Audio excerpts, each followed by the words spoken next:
ಅವರ ಸಮ್ಮುಖದಲ್ಲಿ ಮಹಾಜನರ ಮುಂದೆ ಯಜ್ಞ ಪ್ರಕ್ರಿಯೆಯ ಬಗ್ಗೆ ಒಂದೆರಡು ಮಾತುಗಳನ್ನು ಸಭೆಯ ಮಧ್ಯೆ ಉಪಸ್ಥಾಪನೆ ಮಾಡುವಂತಹ ಕಿಂಚಿತ್ ಪ್ರಯತ್ನವನ್ನು ಮಾಡುವುದಕ್ಕೆ ಸಭೆಯ ಎಲ್ಲ ಹಿರಿಯರ ಅನುಜ್ಞೆಯನ್ನು ಬೇಡಿಕೊಳ್ತಾ ಇದ್ದೇನೆ.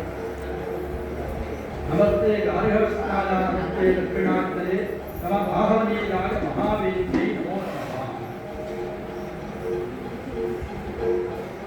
ನಾವೆಲ್ಲರೂ ಕೂಡ ಸನಾತನ ಆರ್ಯ ಪರಂಪರೆಯಲ್ಲಿ ಬಂದಿರುವಂತಹ ಬ್ರಾಹ್ಮಣರು ಎಲ್ಲರೂ ಕೂಡ ಆ ವೇದ ಪರಂಪರೆಯನ್ನ ಪರಿಪೂರ್ಣವಾಗಿ ಗೌರವಿಸುವಂತಹ ನಾವು ಮಹಾಜನರು ಈ ವೇದಗಳು ಯಾತಕ್ಕೋಸ್ಕರ ಹೊರಟಿವೆ ಎಂಬುದನ್ನು ಸ್ವಲ್ಪ ಮನನ ಮಾಡಿಕೊಳ್ಳಬೇಕಾಗಿದೆ. ಪ್ರಾಯಶಃ ಈ ಕ್ಷೇತ್ರದಲ್ಲಿ ಬಹಳಷ್ಟು ವೈದಿಕಾನುಷ್ಠಾನಗಳು ಸಂಪನ್ನಗೊಂಡಿದೆ ಎಂಬುದನ್ನು ನಾನು ತಿಳಿದುಕೊಂಡಿದ್ದೇನೆ. ಇವತ್ತಿನ ಸಂದರ್ಭದಲ್ಲಿ ಇವತ್ತು ವಿಶಿಷ್ಟವಾದಂತಹ ಒಂದು ಶ್ರೌತಾನುಷ್ಠಾನ ಸಂಬಂಧವಾಗಿದೆ. ಚಾತುರ್ಮಾಸ್ಯೇಷ್ಟಿ ಎಂಬ ಹೆಸರಿನ ಒಂದು ವಿಶಿಷ್ಟವಾದಂತಹ ಯಜ್ಞಾನುಷ್ಠಾನ ಇವತ್ತಿನ ದಿವಸ ಸಂಬಂಧವಾಗಿದೆ.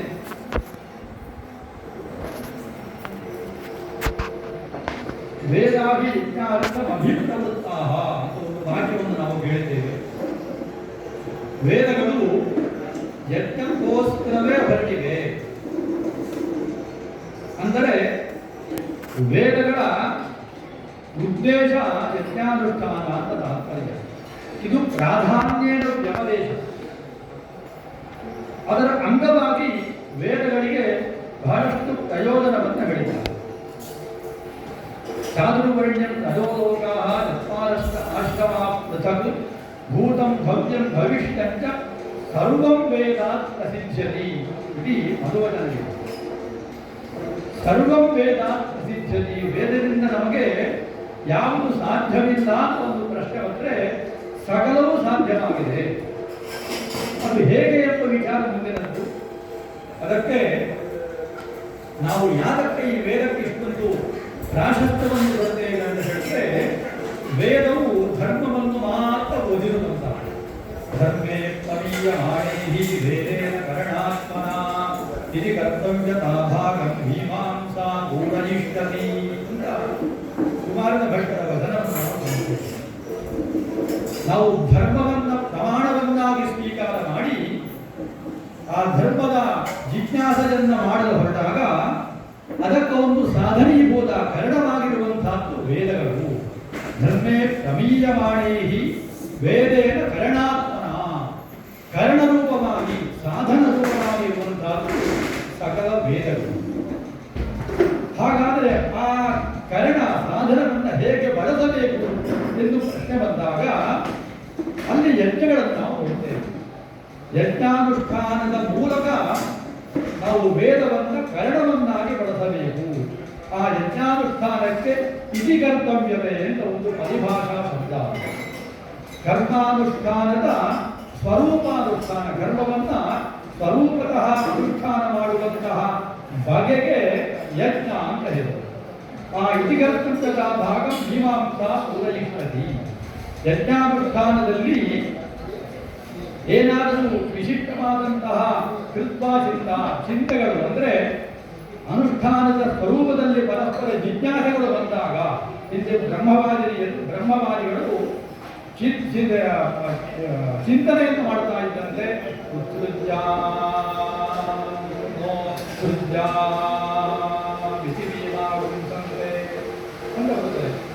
ಬ್ರಹ್ಮವಾದಿಗಳು ಪರಸ್ಪರ ಯಜ್ಞಾನುಷ್ಠಾನ ಸಂದರ್ಭದಲ್ಲಿ ಚಿಂತನೆಯನ್ನು ಮಾಡುತ್ತಾ ಇತ್ತು. ಯಾವುದು ಮಾಡಬೇಕು, ಯಾವುದು ಮಾಡಬಾರದು, ಅಥವಾ ಎಲ್ಲಿ ವಿಕಲ್ಪ ಇದೆ, ಯಾವುದು ಮಾಡಿದ್ದ ಕಷ್ಟತ, ಯಾವುದು ಪೂರ್ವಪಕ್ಷ, ಯಾವುದು ಉತ್ತರ ಪಕ್ಷ, ಸಿದ್ಧಾಂತ ಎಂಬುದನ್ನೆಲ್ಲ ಅದನ್ನು ಹೇಳ್ತಾರೆ. ಇತಿ ಕರ್ತವ್ಯದ ಭಾಗ ಮೀಮಾಂಸಾ ಪೂರಯಿಷ್ಯತಿ.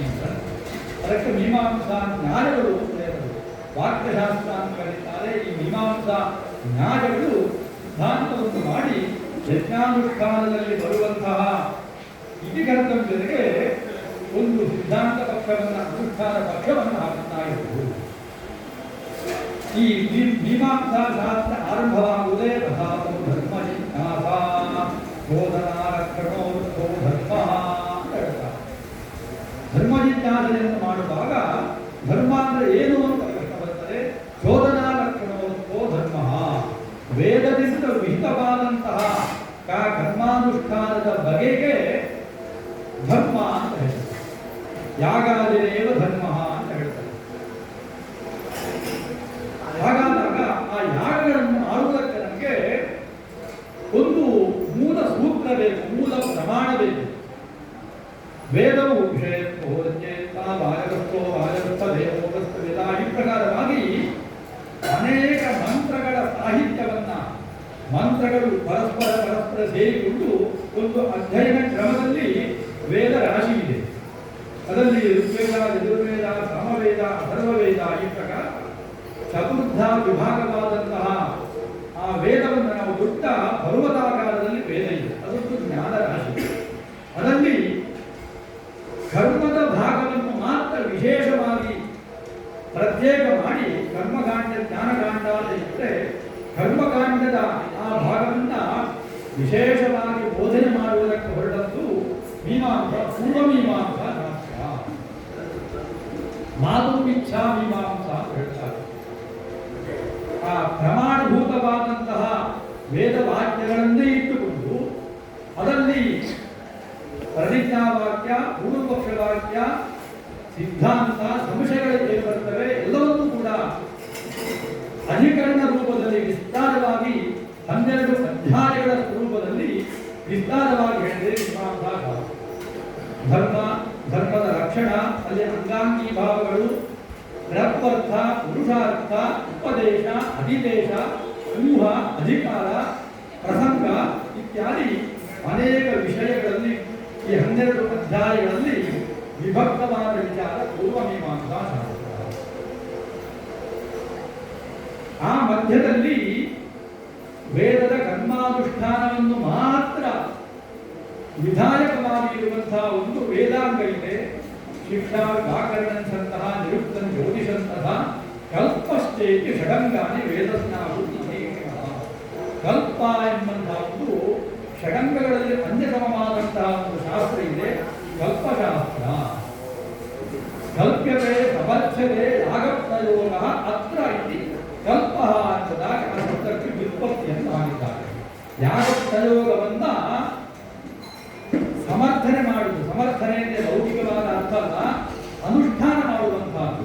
ಯಾಗಪ್ರಯೋಗದ ಅನುಷ್ಠಾನ ಸ್ವರೂಪವನ್ನ ಸಮಗ್ರವಾಗಿ ವಿವರಣೆ ಮಾಡುವಂತಹ, ಅನ್ಯೂನ ಅನತಿರಿಕ್ತವಾಗಿ ವಿವರಣೆ ಮಾಡುವಂತಹ ಏಕಮಾತ್ರ ಶಾಸ್ತ್ರ ಅಂತೆ ಕಲ್ಪಶಾಸ್ತ್ರ. ಅದಕ್ಕೆ ಸಹಕಾರಿ ರೂಪವಾಗಿ ಮೀಮಾಂಸಾ ಶಾಸ್ತ್ರವಿದೆ. ಮೀಮಾಂಸಾ ಶಾಸ್ತ್ರವು ನೇರವಾಗಿ ಕರ್ಮವನ್ನು ಹೀಗೆ ಮಾಡುವಂತೆ ಹೇಳುವುದಲ್ಲ, ಕಲ್ಪಶಾಸ್ತ್ರ ಏನು ಹೇಳ್ತದೆ, ಆ ಕಲ್ಪಶಾಸ್ತ್ರದ ಅನುಷ್ಠಾನದಲ್ಲಿ ಏನಾದರೂ ಜಿಜ್ಞಾಸೆಗಳು ಬಂದಾಗ ಅಲ್ಲಿ ಮೀಮಾಂಸಾ ಶಾಸ್ತ್ರ ಪ್ರವರ್ತನೆ ಮಾಡುತ್ತದೆ, ಅಲ್ಲಿ ಪೂರ್ವಪಕ್ಷ ಸಿದ್ಧಾಂತಗಳನ್ನು ಹಾಕುತ್ತದೆ. ಆದ ಕಾರಣ ಯಜ್ಞಾನುಷ್ಠಾನದಲ್ಲಿ ಪ್ರಾಧಾನ್ಯನ ಯಾವ ಶಾಸ್ತ್ರ ಇದೆ ಹೇಳಿದ್ರೆ ಕಲ್ಪಶಾಸ್ತ್ರವಿದೆ. ವೇದ ಹೃದಯ ವಿರುವಂತೆ ಕರ್ಮಾಣಿ ಯಾಜ್ಞಿಕಾಹ ಅದು ಕಲ್ಪಯುಗಿನ ಮಂದಬ್ರಾಹ್ಮಣ ಮಾತ್ರ ಅಂತ ಭಟ್ಟ ಕುಮಾರರು ಒಂದು ವಾಕ್ಯವನ್ನು ಹೇಳಿದ್ದಾರೆ. ಕಲ್ಪಕ್ಕೆ ಎಷ್ಟೊಂದು ಮಹತ್ವವನ್ನು ನೀಡಿದ್ದಾರೆ ಅಂದರೆ, ಯಾಜ್ಞಿಕರು ವೇದದ ಹೊರತಾಗಿಯೂ ಕೂಡ ಕೇವಲ ಕಲ್ಪದಿಂದ ಅನುಷ್ಠಾನ ಮಾಡಬಲ್ಲರು. ಅದು ಕಲ್ಪಯುಗಿನ, ಕಲ್ಪದ ಹೊರತಾಗಿ ಅವರು ಸಾಧ್ಯವೇ ಇಲ್ಲ, ಯಜ್ಞಾನುಷ್ಠಾನವನ್ನು ಮಾಡಲಿಕ್ಕೆ ಸಾಧ್ಯವೇ ಇಲ್ಲ ಎಂಬುದಾಗಿ ಕಲ್ಪದ ಮಹತ್ವವನ್ನು, ಅತಿಶಯವಾದ ಯೋಗ್ಯತೆಯನ್ನ ಕುಮಾರನ ಭಟ್ಟವಾದರು ಹೇಳಿದ್ದಾರೆ ಯೋಗವಾದ್ಯಗಳು. ಆದ್ದರಿಂದ ನಾವು ಈ ಕಲ್ಪದಲ್ಲಿ ಯಜ್ಞ ಸಂಯುಕ್ತ ಕಲ್ಪ, ಅಯಜ್ಞ ಸಂಯುಕ್ತ ಕಲ್ಪ ಅಂತ ವಿಶೇಷವಾಗಿ ವೃತ್ತದಲ್ಲಿ ವಿಭಾಗವನ್ನು ಮಾಡಿದ್ದಾರೆ.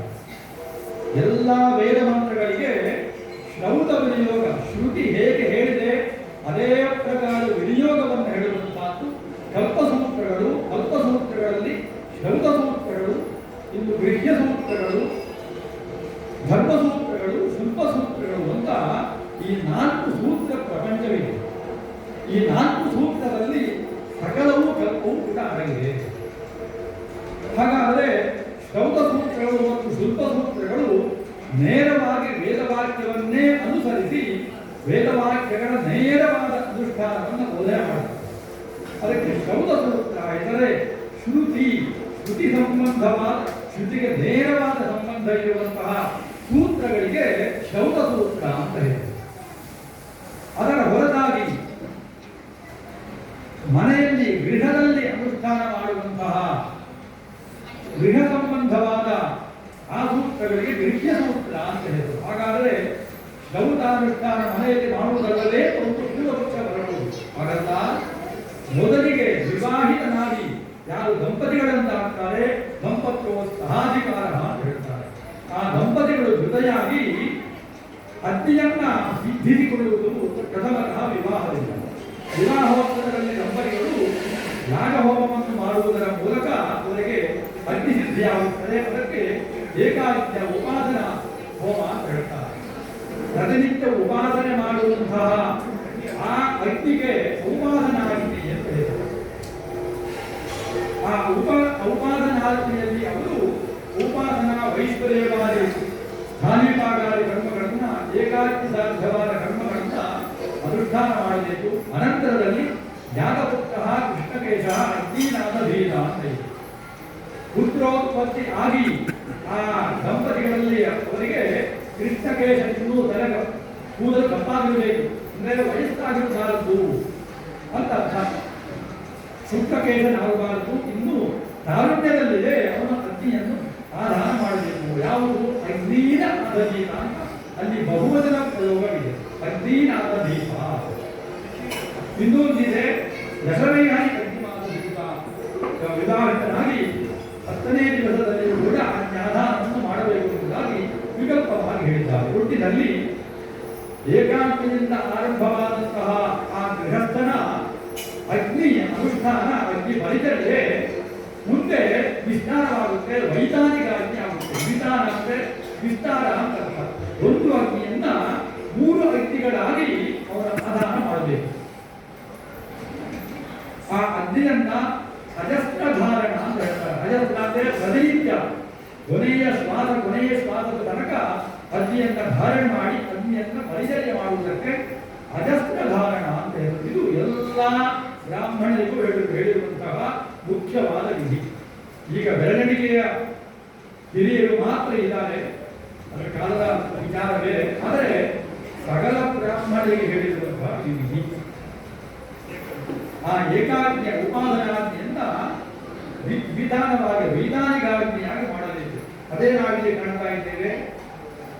ಗಾರ್ಹಪತ್ಯ, ದಕ್ಷಿಣಾಗ್ನಿ, ಆಹವನೀಯ. ಕೆಳಗಡೆ ಇರುವಂತಹ ಅಗ್ನಿ ಕೆಳಗಡೆ ಆರಂಭದಲ್ಲಿ ಏನು ವೃತ್ತಾಕಾರವಾಗಿರುವಂತಹ ಅದು ಗಾರ್ಹಪತ್ಯ. ದಕ್ಷಿಣ ಭಾಗದಲ್ಲಿ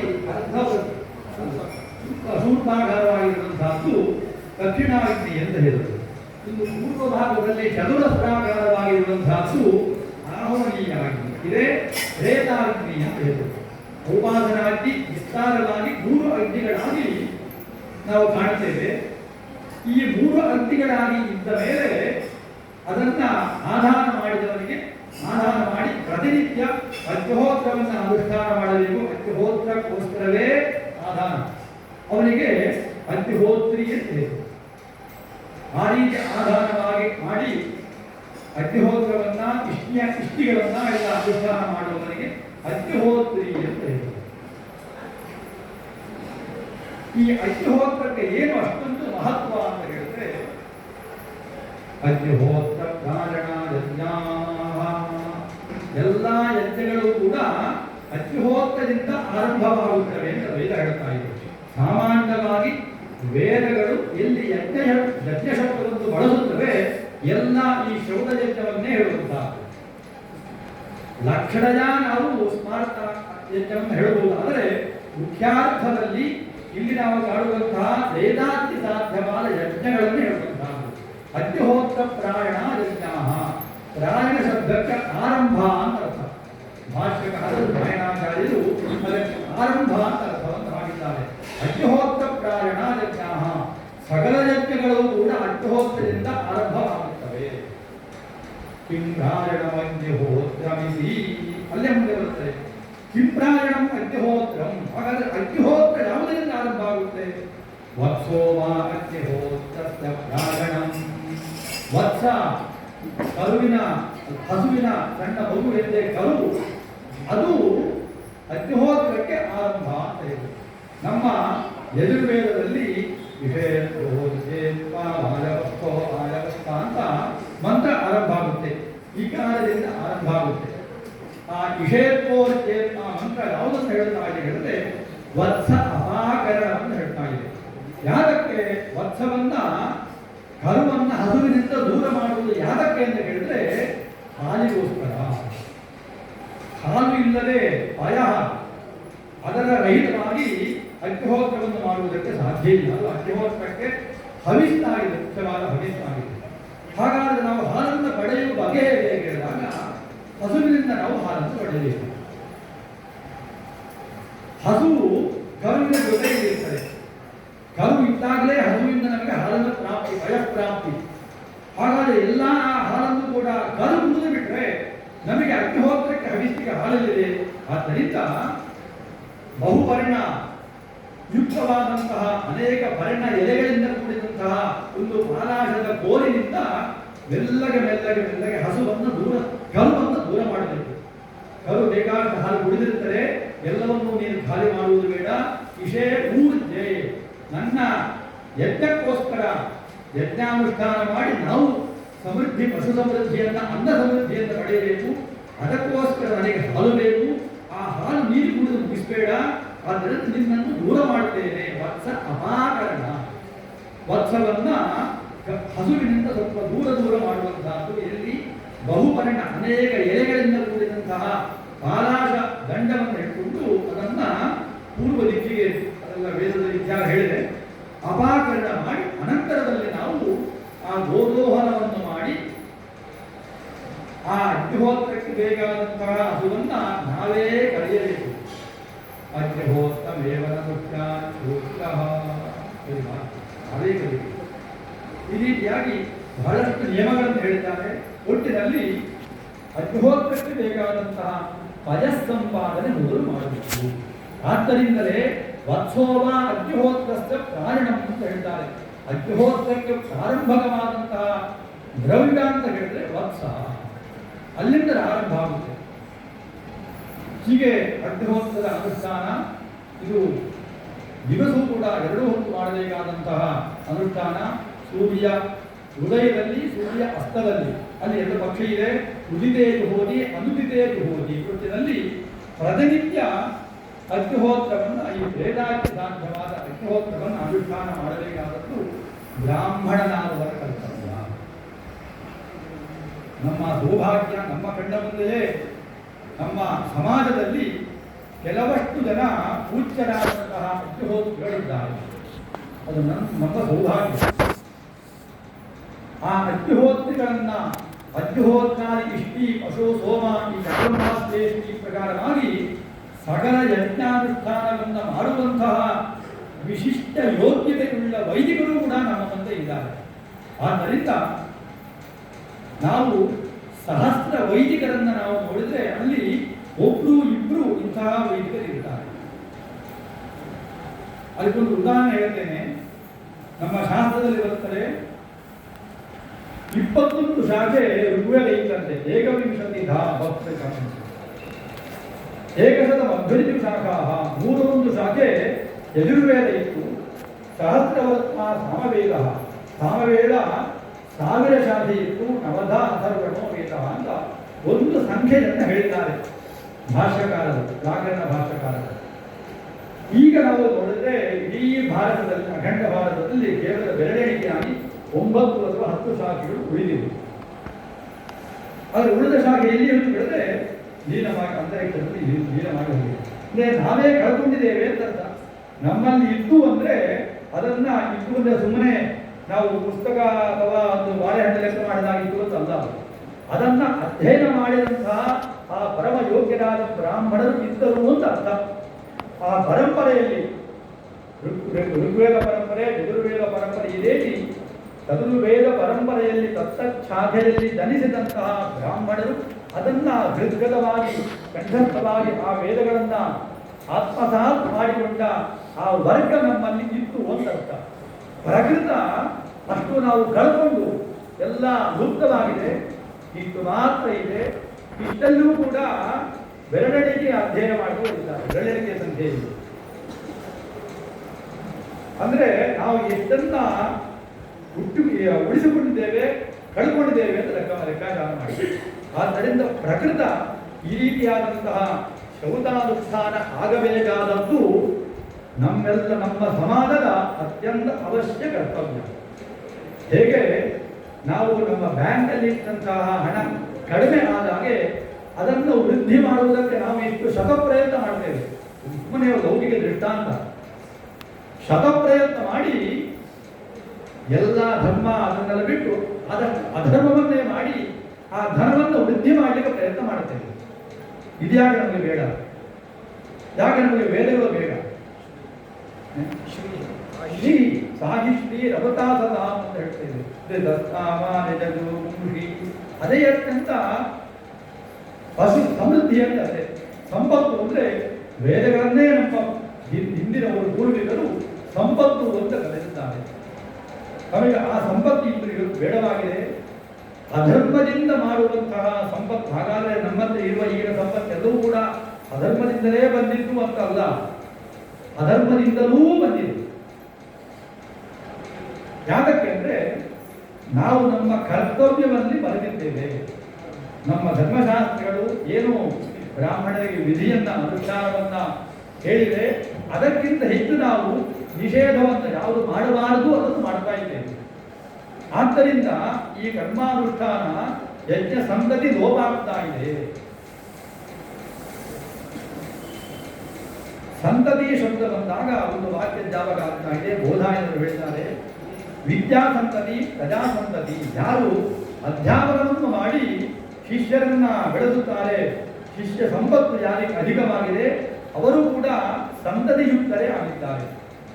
ಅವರಿಗೆ ಒಂದು ವೇಳೆ ಮಕ್ಕಳು ಇಲ್ಲದಿರ್ಬೋದು, ಔರಸ ಪುತ್ರರು ಇಲ್ಲದೇ ಇರಬಹುದು, ಆದರೆ ಅವರು ಕೂಡ ಪುತ್ರರು ಪುತ್ರಿ ಅಂತ ಆಗಿದ್ದಾರೆ. ಅವರಿಗೆ ವಿದ್ಯಾಸಂತತಿ ಇದೆ ಅಂತ ಹೇಳ್ತಾರೆ. ಯಾಕಂದ್ರೆ ಈ ವಿವಾಹದಲ್ಲಿಯೇ ನಾವು ತಪ್ಪಿ ಬಿದ್ದಿದ್ದೇವೆ. ಯಥಾಯುಕ್ತೋ ವಿವಾಹ ತಥಾಯುಕ್ತ ಪ್ರಜಾಭವತಿ ವಿಜ್ಞಾಯತೆ. ಬೋಧಾಯನ ಧರ್ಮಸೂತ್ರ. ಯಥಾಯುಕ್ತೋ ವಿವಾಹ ತಥಾಯುಕ್ತ ಪ್ರಜಾಭವತಿ ವಿಜ್ಞಾಯತೆ. ವಿವಾಹದಲ್ಲಿ ಅನೇಕ ಪ್ರಕಾರಗಳಿವೆ. ನಾವೆಲ್ಲ ಬ್ರಾಹ್ಮ ವಿವಾಹವನ್ನು ಅನುಷ್ಠಾನ ಮಾಡುತ್ತಾ ಇದ್ದೇವೆ. ಆ ಬ್ರಾಹ್ಮ ವಿವಾಹದಲ್ಲಿ ಎಷ್ಟೋ ಲೋಪಗಳಾಗ್ತಾ ಇವೆ. ವಿಧಿಗಿಂತ ಲೋಪಗಳೇ ಜಾಸ್ತಿ ಆಗ್ತಾ ಇದೆ. ಆದ್ದರಿಂದಲೇ ಸೂತ್ರಕಾರರು ಆ ಕಾಲದಲ್ಲೇ ಹೇಳ್ತಾರೆ, ಯಾಕಂತ ಹೇಳಿದ್ರೆ ವೇದ ಸ್ವೀಕರಣ ಶಕ್ತಿರಪಿ ಏವಂ ವಿಧಾನ ಪುತ್ರಾನ ಭವತೀತಿ ವಿಚಾರತೆ ಅಂತ ಇದೆ. ಪುತ್ರೋತ್ಪತ್ತಿ ಯಾದಕ್ಕೆ? ವೇದ ಸ್ವೀಕರಣಕ್ಕೋಸ್ಕರ ಪುತ್ರರು ಸಂತತಿ ಬೇಕು ನಮಗೆ. ಅದೇ ಮುಖ್ಯ ಉದ್ದೇಶ. ವೇದ ಸ್ವೀಕರಣಕ್ಕೋಸ್ಕರವೇ ಸಂತತಿಯನ್ನು ನಾವು ಪಡೆಯಬೇಕು ಎಂಬುದು ಧರ್ಮದ ಉದ್ದೇಶವಾಗಿದೆ. ಧರ್ಮ ಪ್ರಜಾ ಸಂಪತ್ ಸಿದ್ಧ್ಯರ್ಥಂ ಇಮಾನ್ ಕನ್ಯಾಂ ಪ್ರತಿಗೃಹಾಮಿ ಅಂತ ನಾವು ಕನ್ಯಾ ಪ್ರತಿಗ್ರಹಣದಲ್ಲಿ ಹೇಳ್ತೇವೆ, ಪಾಣಿಗ್ರಹಣದಲ್ಲಿ. ಅದರಲ್ಲಿ ನಾವು ಯಾವಾಗ ಮೂಲಕ್ಕೆ ಹೋದರೆ ಅಲ್ಲಿ ನಾವು ಎಲ್ಲಿ ಲೋಪವನ್ನು ಮಾಡುತ್ತೇವೆ, ಅದರಿಂದ ಮುಂದೆ ಎಲ್ಲವೂ ಕೂಡ ಲೋಪ ಆಗ್ತಾ ಬಂದಿದೆ. ವೇದಗಳೆಲ್ಲ ಉಕ್ತವಾಗ್ತಾ ಬಂದಿದೆ. ವಿದ್ಯಾ ಹವೈ ಬ್ರಾಹ್ಮಣ ಮಾಜಗಾಮ ಶೇವಧಿಷ್ಠೇಗಮಸ್ಮಿ. ನಾನು ಬ್ರಾಹ್ಮಣನಿಗೆ ಅತ್ಯಂತ ಶೇವಧಿ ನಿಧಿ ಅಂತ ಹೇಳ್ತೇನೆ. ನಿರುಕ್ತದಲ್ಲಿ ಆ ವಿದ್ಯೆ ಹೇಳುವಂತಹ ಒಂದು ಸ್ತ್ರೀರೂಪದಲ್ಲಿ ಒಂದು ವಿದ್ಯಾಹವೈ ಬ್ರಾಹ್ಮಣ ಮಾಯಗಾಮ, ನಾನು ನಿನ್ನ ನಿಧಿಯಾಗಿದ್ದೇನೆ, ಸಂಪತ್ತಾಗಿದ್ದೇನೆ. ಇದನ್ನ ಸುಮ್ಮನೆ ಯಾರ್ಯಾರಿಗೋ ಕೊಟ್ಟು ಹಾಳು ಮಾಡಬಾರದು. ಅದಕ್ಕೊಂದು ವಿಧಿ ಇದೆ. ಅಸೂಯ ಮಾಡುವವನಿಗೆ, ಅಯೋಗ್ಯತೆ ಉಳ್ಳವನಿಗೆ ಇದನ್ನು ಕೊಡಬೇಡ. ಆದ್ದರಿಂದ ಈ ವೇದಗಳನ್ನು ನಾವು ಉಪದೇಶ ಮಾಡುವಾಗಲೂ ಕೂಡ ಶಿಷ್ಯರನ್ನ ಪರೀಕ್ಷೆ ಮಾಡಿ ತಗೊಳ್ಳಬೇಕು. ವೇದವನ್ನು ಬೋಧನೆ ಮಾಡುವಂಥವರು ಕೂಡ ಅಷ್ಟೇ ಪರೀಕ್ಷೆಗೆ ಅರ್ಹರಾಗಿದ್ದಾರೆ. ಅವರು ಆಚಾರ್ಯ ಪದಕ್ಕೆ ಯೋಗ್ಯರಾಗಿರಬೇಕು. ಆ ಆಚಾರ್ಯ ಪದಕ್ಕೆ ಯೋಗ್ಯರಾಗಿರಬೇಕು. ಅವರು ಕಲ್ಪ ಸಹಿತವಾಗಿ ಅಧ್ಯಯನ ಮಾಡಿರಬೇಕು. ವೇದಗಳನ್ನ, ವೇದಾರ್ಥವನ್ನ, ಕಲ್ಪಾದಿಗಳನ್ನ ಎಲ್ಲವನ್ನೂ ಕೂಡ ತಿಳಿದಂತಹ ಆಚಾರ್ಯರಿಂದ ವೇದಗಳನ್ನು ನಾವು ಅಧ್ಯಯನ ಮಾಡಬೇಕು. ಹಾಗಿದ್ದಾಗ ಮಾತ್ರ ಆ ಅಧ್ಯಯನ ಮಾಡಿದಂತಹ ವೇದಕ್ಕೆ ಶಕ್ತಿ ಬರುತ್ತದೆ. ಅವರಿಗೆ ಸುತೀರ್ಥ ಅಂತ ಹೇಳೋದು. ಸುಷ್ಠು ತೀರ್ಥ, ತೀರ್ಥ ಶಬ್ದಕ್ಕೆ ಗುರು ಅಂತ ಅರ್ಥ. ಅಂತಹ ಸುತೀರ್ಥರಿಂದ ಬಂದಂತಹ ವೇದಾಕ್ಷರಗಳು ನಮ್ಮ ಹೃದಯದಲ್ಲಿ ಅವಿನಾಶಿಯಾಗಿರುತ್ತವೆ. ಇಲ್ಲದೆ ಹೋದರೆ ಆ ವೇದೋಚ್ಚಾರಣೆಯಲ್ಲಿ ಏನೇನೋ ಅಪಶಬ್ದಗಳು ಬಂದುಬಿಡುತ್ತವೆ. ಸ್ವರದಲ್ಲಿ, ವರ್ಣದಲ್ಲಿ, ಉಚ್ಚಾರಣೆಯ ಧರ್ಮ ಅನೇಕ ಹೇಳಿದರೆ ಶಾಸ್ತ್ರಗಳು ಅದೆಲ್ಲ ವ್ಯತ್ಯಾಸ ಆಗುತ್ತದೆ. ಆದ್ದರಿಂದ ಮೊದಲಿಗೆ ನಾವು ಯೋಗ್ಯ ಗುರುವನ್ನ ಆಯ್ಕೆ ಮಾಡಬೇಕು. ಯೋಗ್ಯನಾದ ಶಿಷ್ಯನಿಗೆ ವೇದವನ್ನು ಉಪದೇಶ ಮಾಡಬೇಕು. ಒಟ್ಟಿನಲ್ಲಿ ಯಜ್ಞಕ್ಕೋಸ್ಕರವೇ ಹೊರಟಂತಹ ಈ ವೇದ ರಾಶಿಯನ್ನು ನಾವು ಶ್ರೌತ ಕರ್ಮಕ್ಕೆ ಸಾಕ್ಷಾತ್ ವೇದಗಳು ಹೇಳಿ ಆಹಾರ ಸಂಧ್ಯಾ ಉಪಾಧೀತ ಸಂಧ್ಯಾ ವಂದನೆಯನ್ನು ವೇದವೇ ಕೂಡ ಬೋಧನೆ ಮಾಡಿದೆ. ಅದಕ್ಕೆ ವಿಸ್ತಾರವಾದ ಆ ಸ್ವರೂಪವನ್ನ ಸ್ಮಾರ್ತ ವಿಧಿಗಳು ಹೇಳಿವೆ. ಸ್ಮೃತಿಗಳಲ್ಲಿ ಅನೇಕ ವಿಸ್ತಾರವಾಗಿ ಹೇಳಿದೆ. ಒಟ್ಟಿನಲ್ಲಿ ಶೌತ ಸ್ಮಾರ್ತ ವಿಹಿತವಾದಂತಹ ಸಂಧ್ಯಾ ವಂದನೆಯಿಂದ ಆರಂಭಿಸಿ ಅಗ್ನಿಹೋತ್ರ ಪರ್ಯಂತ ಸಕಲ ಕರ್ಮಜಾತಗಳಿಗೂ ಕೂಡ ಬ್ರಾಹ್ಮಣನು ಅರ್ಹನಾಗಿದ್ದಾನೆ. ನಾವು ಅದರಲ್ಲಿ ಎಷ್ಟು ಮಾಡಬೇಕು, ಎಷ್ಟು ಬಿಡಬೇಕು ನಮ್ಮ ವಿವೇಚನೆಗೆ ಬಿಟ್ಟದ್ದು. ಆದರೆ ಶಾಸ್ತ್ರ ಹೇಳುವಂತಹದ್ದೇನು, ಸಕಲ ಕರ್ಮವನ್ನೂ ಕೂಡ ನಾವು ಮಾಡಬೇಕು. ಅದಕ್ಕೆ ದಂಪತಿಗಳಾಗಿರಬೇಕು. ದಂಪತ್ಯೋ ಸಹಾಧಿಕಾರ. ಈ ಅಗ್ನಿಹೋತ್ರದಿಂದ ಶುರು ಮಾಡಿ ಏಕವಿಂಶತಿ 21 ಯಜ್ಞಗಳನ್ನು ಹೇಳಿದ್ದಾರೆ. ಅಲ್ಲಿ ಸಪ್ತ ಭಾಗಯಜ್ಞ, ಸಪ್ತ ಹವಿರ್ಯಜ್ಞ, ಸಪ್ತ ಸೋಮಯಜ್ಞ ಅಂತ ಹೇಳಿದ್ದಾರೆ. ಇದು ವಿಸ್ತಾರವಾದಂತಹ ವಿಚಾರ. ಭಾಗಯಜ್ಞ ಅಂದ್ರೆ ಚರು ಪುರೋಡಾಚಾರಿ ದ್ರವ್ಯಗಳಿಂದ ಚರುವಿನಿಂದ ಮಾಡುವಂಥದ್ದು ನಾವು ಗ್ರೀಷ್ಯ ಸಾಧ್ಯವಾದ ವಿಚಾರ ಭಾಗಯಜ್ಞಗಳು. ಇಲ್ಲಿ ಹವಿಸ್ಸು ಅಂತ ಹೇಳ್ತಾರೆ. ಹವಿಸ್ಸಿನಲ್ಲಿ ಚರುವೊಂದು ಒಂದು ಹವಿಸ್ಸಿದೆ, ಪುರೋಡಾಶ ಅಂತ ಹವಿಸ್ಸಿದೆ, ಇನ್ನು ಸೋಮಾರಿಗಳು ಆ ಹವಿಸ್ಸುಗಳು ಇವೆ. ಇನ್ನು ಸಾನ್ನಾಯ, ಮೊಸರು, ಹಾಲು ಇತ್ಯಾದಿಗಳ ಮಿಶ್ರಣದಿಂದ ಬಂದಿರುವಂತಹ ಆಮಿಕ್ಷ, ವಾಜಿನ ಇತ್ಯಾದಿ ಅನೇಕ ದ್ರವ್ಯಗಳನ್ನು ವೇದ ನಮಗೆ ಹೇಳ್ತದೆಲ್ಲ 7 ಹವಿಸ್ ಸಂಸ್ಥೆಗಳು. ಇನ್ನು ಸೋಮಾದಿಗಳಿಂದ ಮಾಡುವಂತಹದ್ದು ಸಪ್ತ ಸೋಮ ಸಂಸ್ಥೆಗಳು. ಅದರಲ್ಲಿ ಮಾಸುಕ ಕೂಡ ಅಂತರ್ಗತವಾಗಿದೆ. ಒಟ್ಟಿನಲ್ಲಿ ಶಯನ ಪರ್ಯಂತ ಇಟ್ಟಿಗೆಗಳನ್ನ ಬೇರೆ ಬೇರೆ ಆಕಾರದಲ್ಲಿ ನಾವು ನೋಡಿರ್ತೇವೆ. ಗರುಡನ ಆಕಾರದಲ್ಲಿ ಇಟ್ಟಿಗೆಗಳನ್ನು ಜೋಡಿಸುವುದಕ್ಕೆ ಅಗ್ನಿ ಚಯನ ಅಂತ ಹೆಸರು. ಚಯನ ಶಬ್ದಕ್ಕೆ ಜೋಡಿಸುವುದು ಅಂತ ಅರ್ಥ. ಮಂತ್ರವತ್ತಾಗಿ ಪ್ರತಿಯೊಂದು ಇಟ್ಟಿಗೆಗಳನ್ನು ಕೂಡ ಅಧ್ವನಿಯು ಅವರ ತಿರುಗಾರದಿಂದ ಸ್ಪರ್ಶ ಮಾಡಿ ಅದನ್ನ ಸಮಂತ್ರಕವಾಗಿ ಜೋಡಿಸಿ ಆ ಕೊನೆಯ ಕರಮೇಷ್ಟಕದಲ್ಲಿ ಶತರುದ್ರೀಯ ರುದ್ರ ಮಂತ್ರಗಳಿಂದ ಅಜಾಕ್ಷೀರವನ್ನ ಹೋಮ ಮಾಡುವುದು. ಅದಕ್ಕೆ ಶತರುದ್ರೀಯ ಹವನ ಅಂತ ಹೆಸರು. ಅನಂತರದಲ್ಲಿ ಎಷ್ಟೋ ಕರ್ಮಜಾಲ ಬರುತ್ತದೆ. ಆ ಕರಮೇಷ್ಟಕದಲ್ಲಿ ಅಗ್ನಿಯನ್ನ ಪ್ರತಿಷ್ಠೆ ಮಾಡಿ ಆ ಅಗ್ನಿಯಲ್ಲಿ ಚಮಕಾಧ್ಯಾಯದ ಮೂಲಕ ರಸೋದ್ಧಾರ ಹೋಮವನ್ನು ಸಂತತವಾದ ಆಚ್ಯಧಾರೆಯಿಂದ ಮಾಡುವಂತಹದ್ದು ರಸೋದ್ಧಾರ ಹೋಮ. ಆ ಶತರುದ್ರೀಯ ಹೋಮದಲ್ಲಿ ಅಗ್ನಿ ನೇರವಾಗಿರುವುದಿಲ್ಲ. ಏನು ಪರಸ್ಪರ ಜೋಡಿಸಿದಂತಹ ಇಟ್ಟಿಗೆ ಇದೆ, ಕರಮೇಷ್ಟಕ ಕೊನೆಯ ಇಟ್ಟಿಗೆ, ಅದೇ ಅಗ್ನಿ. ಇಟ್ಟಿಗೆಯೇ ಅಗ್ನಿ. ಆ ಇಟ್ಟಿಗೆಯ ಮೇಲೆ ಅಜಾಕ್ಷೀರವನ್ನು ರುದ್ರಮಂತ್ರಗಳನ್ನು ಹೋಗಿಸುವುದಕ್ಕೆ ಶತರುದ್ರೀಯ ಹವನ ಅಂತ ಹೇಳುವುದು. ಇದಕ್ಕೆ ಯಜ್ಞ ಸಂಯುಕ್ತ ಕಲ್ಪ ಅಂತ ಸಾಯಣಾಚಾರ್ಯರು ಹೇಳಿದ್ದಾರೆ. ನಾವು ಪ್ರಕಟ ಮಾಡುವಂತಹ ರುದ್ರೇಕಾದಶಿನಿ, ಮಹಾರುದ್ರ, ಅತಿರುದ್ರ ಇತ್ಯಾದಿ ಏನು ಯಜ್ಞಾನುಷ್ಠಾನ ಇದೆ ಅದಕ್ಕೆಲ್ಲ ಅಯಜ್ಞ ಸಂಯುಕ್ತ ಕಲ್ಪ ಅಂತ ಹೆಸರನ್ನು ಹಾಕಿದ್ದಾರೆ. ನೇರವಾಗಿ ವೇದಗಳೇ ವಿಧಿ ಎಂದು ಹೇಳಿ ವೇದ ಹೇಳಿದಂತಹ ವಿಧಿಯಲ್ಲಿಯೇ ಆ ನೇರದಲ್ಲಿ ಅನುಷ್ಠಾನ ಮಾಡುವುದು ಯಜ್ಞ ಸಂಯುಕ್ತ ಕಲ್ಪಗಳು.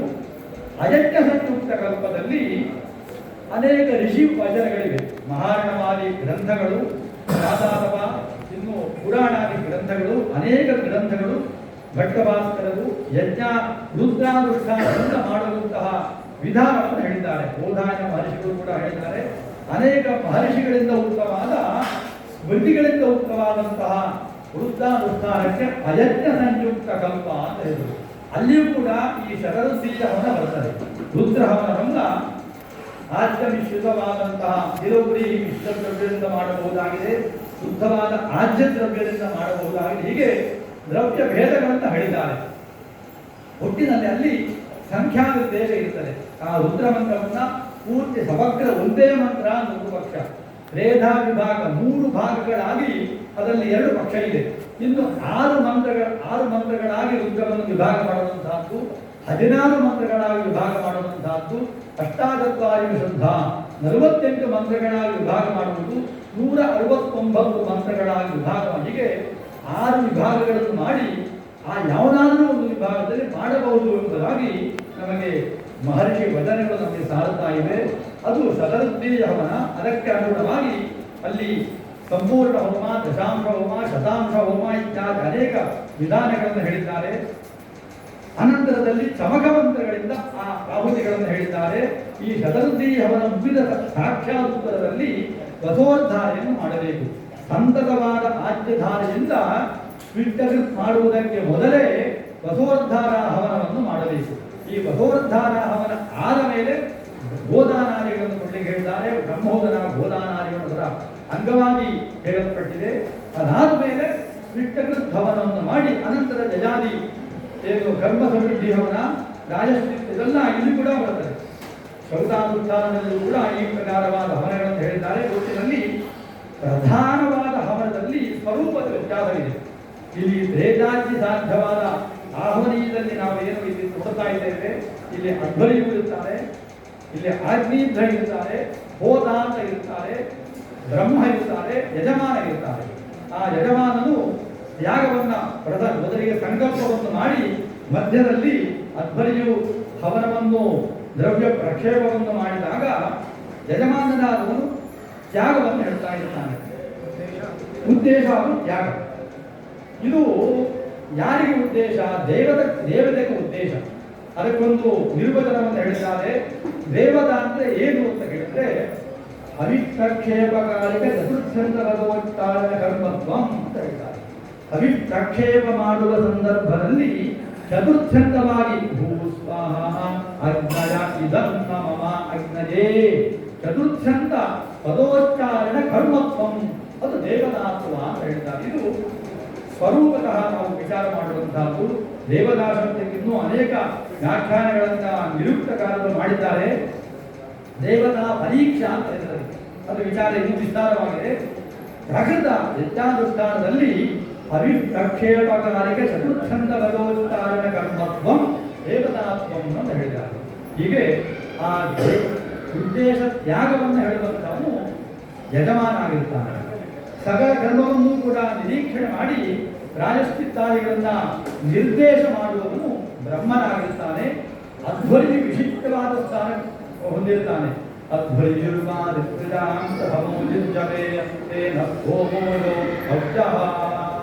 ಋತ್ವಿಕ್ ಗಣದಲ್ಲಿ ಪ್ರಥಮ ಋತ್ವಿಕ್ ಅಧ್ವರಿಯು. ಅವನು ಮೊದಲಿಗೆ ಯಾಗಶಾಲೆಯನ್ನು ಪ್ರವೇಶ ಮಾಡಿ ಕೊನೆಗೆ ಯಾಗಶಾಲೆಯನ್ನು ಹೊರಡುವವನು. ಆ ಯಾಗಶಾಲೆಯ ಸಕಲ ವ್ಯವಸ್ಥೆಯನ್ನು ಕೂಡ ನೋಡಿಕೊಳ್ಳುವಂತಹ ವಿಶಿಷ್ಟನಾದಂತಹ ಋತ್ವಿಕನಿಗೆ ಅಧ್ವರಿಯು ಅಂತ ಇರುವುದು. ಆ ಅಧ್ವರಿಯು ಶಬ್ದದಲ್ಲಿ ಅಧ್ವರ ಅಂತ ಇದೆ. ಧ್ವರ ಶಬ್ದಕ್ಕೆ ಹಿಂಸೆ ಅಂತ ಅರ್ಥ. ಅವರು ಯಾವತ್ತೂ ಹಿಂಸೆಯನ್ನು ಮಾಡುವುದಿಲ್ಲ. ಧ್ವರ ಧ್ವರ ನವರ್ತದೆ ಅಧ್ವರ. ಧ್ವರ ಭಿನ್ನ ಧ್ವರಕ್ಕೆ ಹೊರತಾದದ್ದು ಹಿಂಸೆಯಿಂದ ರಹಿತವಾದ ಕರ್ಮಕ್ಕೆ ಅಧ್ವರಿಯವ ಕರ್ಮ ಅಂತ ಹೇಳಿದರು. ಅದನ್ನು ಮಾಡುವಂತಹ ವಿಶಿಷ್ಟ ಋತ್ವಿಕನಿಗೆ ಅಧ್ವರಿಯು ಅಂತ ಹೇಳಿದರು. ಅವನು ಈ ಋತ್ವಿಕ್ ಸ್ತೋಮವನ್ನು ಒಯ್ಯುವಂಥವನು, ಮುಂದೆ ಕೊಂಡೋಗುವಂಥವನು. ತೇನ ಸ್ತೋಮೋ ಯೋಕ್ತವ್ಯ. ಜೊತೆಯಲ್ಲಿ ನಾವು ಸ್ವಾಹಾಕಾರದಲ್ಲಿ ಸ್ಪಾರ್ಥ ವೃತ್ತಾನುಷ್ಠಾನ ಇತ್ಯಾದಿ ಚಂಡಿಕ ಹೋಮ ಎಲ್ಲವೂ ಕೂಡ ಸ್ವಾಹಾ ಶಬ್ದದಿಂದ ಹೇಳುತ್ತೇವೆ. ಇಲ್ಲಿ ಹಾಗಲ್ಲ. ಅಧ್ವರಿಯು ಅದಕ್ಕೆ ಒಪ್ಪಿಗೆಯನ್ನು ಕೇಳ್ತಾನೆ. ನಾನೀಗ ಹೋಮ ಮಾಡುತ್ತೇನೆ. ಅದಕ್ಕೆ ಆ ಸಂದರ್ಭದಲ್ಲಿ ಆಜ್ಞೀಧ್ರ ಒಂದು ಪ್ರತಿವಚನ ಹೇಳ್ತಾನೆ. ಅದಕ್ಕೆ ಆಶ್ರಾವಣ ಪ್ರತ್ಯಾಶ್ರಾವಣ ಅಂತ ಹೇಳಿದರು. ಅದರಲ್ಲಿ 3 ಮಾತ್ರ ಪ್ಲುತದಲ್ಲೆಲ್ಲ ಹೇಳಿಕೆ ನಿರ್ದೇಶ ಇದರಲ್ಲಿ ಯಜ್ಞದಲ್ಲಿ ವಿಶೇಷವಾದ ಕಲ್ಪಸೂತ್ರಗಳಿವೆ. ಅಧ್ವರಿಯು ಆಜ್ಞೀಧ್ರ ಮತ್ತೆ ಹೋತ ಇವರೆಲ್ಲ ಆಶ್ರಾವಣ ಪ್ರತ್ಯಾಶ್ರಾವಣದ ಮೂಲಕ ಬಹುಷಡಂತವಾಗಿ ಹವಿಸ್ಸನ್ನು ಪ್ರಕ್ಷೇಪ ಮಾಡುತ್ತಾನೆ ಅಧ್ವರಿಯು. ಆ ಸಂದರ್ಭದಲ್ಲಿ ಯಜಮಾನನಾದವನು ಉದ್ದೇಶ ತ್ಯಾಗವನ್ನು ಹೇಳ್ತಾನೆ. ಹೀಗೆ ಅತ್ಯಂತ ವಿಶಿಷ್ಟವಾದ ಒಂದು ಕರ್ಮಾನುಷ್ಠಾನ ಇಷ್ಟಿ ಅಂತ ಹೇಳ್ತಾರೆ. ಆ ಇಷ್ಟಿ ಶಬ್ದಕ್ಕೊಂದು ವ್ಯಾಖ್ಯಾನ ಹೆಚ್ಚು ಕಾಲಕ್ಕೆ ಕೊಡುವುದಿಲ್ಲ. ದೇವಾಸುರ ದೇವತೆಗಳು ಅದರಲ್ಲೂ ಕೂಡ ಸಂಜತ್ತಾಹ ಯುದ್ಧ ಮಾಡ್ತಾ ಇದ್ದಾರಂತೆ. ಆ ಸಂದರ್ಭದಲ್ಲಿ ಇಂದ್ರ ಕಾಣದೆ ಹೋಗ್ತಾನೆ. ಇಂದ್ರವಂ ವಿಚ್ಛಾಮೇತಿ, ಆ ಇಂದ್ರನನ್ನು ನಾವು ಇಚ್ಛಾಮ ಅವರು ಪ್ರಜಾಪತಿ ಹತ್ರ ಹೋಗ್ತಾರೆ. ಎಲ್ಲ ದೇವತೆಗಳು ಇಂದ್ರನನ್ನು ಹುಡುಗುವುದಕ್ಕೋಸ್ಕರ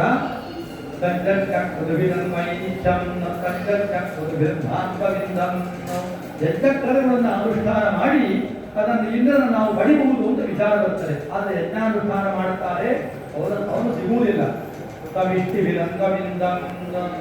ಅವ್ರು ಅವಾಗ ಇಷ್ಟಿಯನ್ನು ಮಾಡ್ತಾರಂತೆ. ಇಲ್ಲಿ ಏನು ಚಾತುರ್ಮಾಸ್ಯ ಇಷ್ಟಿ ಅಂತ ನಾವು ನೋಡಿದ್ದೇವೆ. ಈ ಪ್ರಕಾರ ದರ್ಶಪೂರ್ಣವಾದದಿಂದ ಆರಂಭ ಮಾಡಿ ಅನೇಕ ಇಷ್ಟಿಗಳು ಬರುತ್ತವೆ. ಇಷ್ಟಿಭಿರನ್ವಯಿ ಚಂದ ಇಷ್ಟಿಭಿರಂದ್ವವಿಂದನ್ನು ಇಷ್ಟಿಯನ್ನು ಅನುಷ್ಠಾನ ಮಾಡಿ ಅನ್ವೇಷಣ ಇಂದ್ರನನ್ನು ಅನ್ವೇಷಣ ಮಾಡ್ತಾರೆ. ಕವಿಷ್ಟಿಭಿರಂದ್ವವಿಂದನ್ನು ಚೇಷ್ಟಯೋ ಹವೈನಾಮ ಸಾ ಇಷ್ಟಯ ಇತ್ಯಾಗಕ್ಷಮೇ ಪರೋಕ್ಷೇಣ ಪರೋಕ್ಷಪ್ರಜಾ ಯುವತಿ ದೇವಾಃ. ಅವರು ಹೊಂದಿದರು ಇಂದ್ರನನ್ನ, ಇಷ್ಟಿಗಳೆಂಬ ಅನುಷ್ಠಾನ ಹೋಗಿ ಇಂದ್ರನನ್ನು ಹೊಂದಿದರು. ಆದ್ದರಿಂದ ಜ್ಯೇಷ್ಠಯೋ ಹವೈನ, ಅದಕ್ಕೆ ಜ್ಯೇಷ್ಠ ಅಂತ ಶಬ್ದವಿದೆ, ಜ್ಯೇಷ್ಠಿ ಅಂತ. ಅದನ್ನ ಪರೋಕ್ಷವಾಗಿ ಇಷ್ಟಿ ಅಂತ ಕರೆದರು. ತಾ ಇಷ್ಟಯ ಇತ್ಯಾಗಕ್ಷಮೇ ಪರೋಕ್ಷೇಣ. ಹಾಗಾದರೆ ಇಷ್ಟಿಗೆ ಒಂದೇ ಅರ್ಥ. ಅನ್ವೇಷಣ ಸಾಧನತ್ವಂ ಏಷ್ಟತ್ವಂ, ಜಗನ ಸಾಧನತ್ವಂ ಇಷ್ಟಿತ್ವಂ ಅಂತ ವ್ಯಾಖ್ಯಾನ ಮಾಡಿದ್ದಾರೆ. ಪರೋಕ್ಷವಾಗಿ ಇಷ್ಟಿಯನ್ನು ಕರೆದಿದ್ದಾರೆ. ಆ ಪರೋಕ್ಷವಾದ ಹೆಸರು ದೇವತೆಗಳಿಗೆ ಅತ್ಯಂತ ಪ್ರಿಯವಂತೆ. ಪರೋಕ್ಷ ಪ್ರಿಯಾತಿ ದೇವಾಃ ಅಂತ. ಅದನ್ನೇ ಇನ್ನೊಂದು ಕಡೆಯಲ್ಲಿ ಬ್ರಹ್ಮಾತ್ಮಂತದ ಕಾಮಯತ ಅಂತ ಆ ವಿಚಾರದಲ್ಲಿ ಬರುತ್ತದೆ. ಅಲ್ಲಿ ಬ್ರಹ್ಮನು ಆತ್ಮ ತಾನೇ ಸೃಷ್ಟಿ ಮಾಡಿಕೊಂಡು ಅವನನ್ನ ಆತ್ಮನ್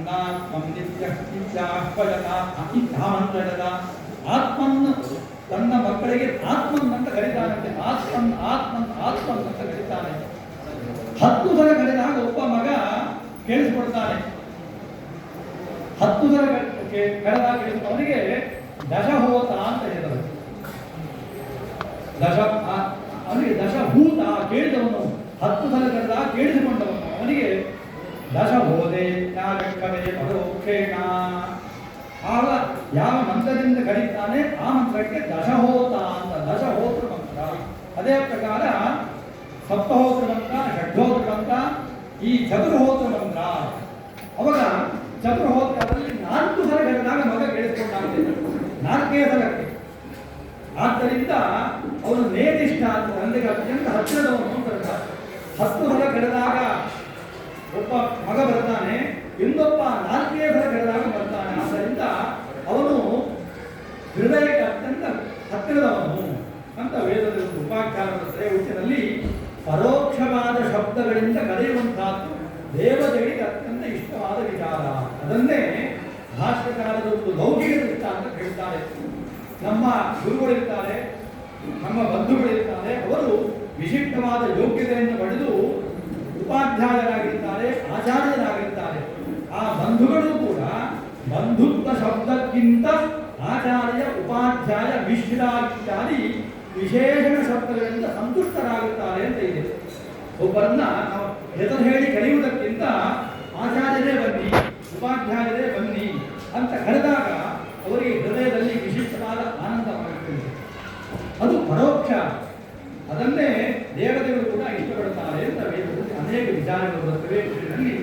ಇವತ್ತಿನ ದಿವಸ ಈ ಪ್ರಕಾರವಾದಂತಹ ಈ ಶುಕ್ರನಾಮ ಕ್ಷೇತ್ರದಲ್ಲಿ ಇಷ್ಟಿ ಚಾತುರ್ಮಾಸ್ಯೆ ಸಂಬಂಧವಾಗಿದೆ.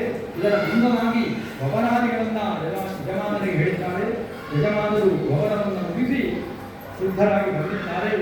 ಮುಂದಿನ ಯಾಗ ಪ್ರಕ್ರಿಯೆ ನಡೆಯುತ್ತಿದೆ.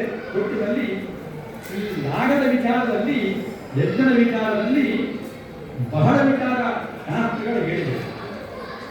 ಈ ವಿಚಾರವನ್ನು ನಾವು ಸುಮ್ಮನೆ ಉಪನ್ಯಾಸ ರೂಪದಲ್ಲಿ ಹೇಳಿದ ಪ್ರಯೋಜನವಿಲ್ಲ.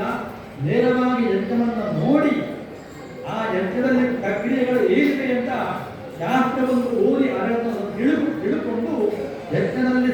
ಸಾಕ್ಷಾತ್ತಾಗಿ ಭಾಗವಹಿಸಿದಾಗ ಮಾತ್ರ ಆ ಅರ್ಥ ನಮಗೆ ಆತ್ಮಸಾತ್ ಆಗುತ್ತದೆ. ಅದಕ್ಕೆ ನಾವೆಲ್ಲರೂ ಕೂಡ ಪ್ರಯತ್ನ ಮಾಡೋಣ. ನಮ್ಮ ಸಮಾಜ, ವೈದಿಕ ಸಮಾಜ ವೇದಕ್ಕೆ ಅತಿಶಯವಾದ ಪ್ರೋತ್ಸಾಹವನ್ನ, ಗೌರವವನ್ನ ತಂದುಕೊಡಲಿ.